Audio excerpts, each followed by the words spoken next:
L'église de Saint-Aubin de Créteau est très ancienne. Le chœur et le clocher datent du XIIe siècle et la nef du XVIe siècle.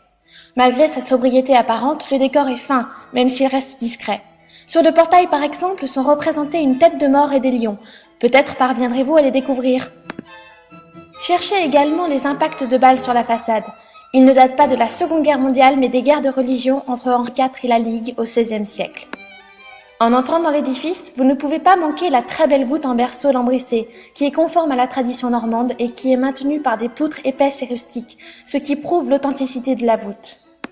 La voûte en croisée d'ogives très ancienne qui couvre le chœur est ornée de fleurs de lys. Pouvez-vous les apercevoir ? Mais ne manquez surtout pas le retable dans la chapelle latérale gauche, qui date du XIVe siècle et du XVe siècle et qui représente plusieurs scènes de la Passion du Christ. Le conseil des prêtres, la trahison de Judas, jusqu'à la crucifixion qui couronne l'ensemble.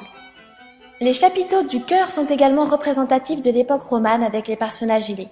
Enfin, la statuaire de la nef comprend une vieille statue de Sainte Barbe et également une statue de Sainte Madeleine, ainsi que de nombreuses autres.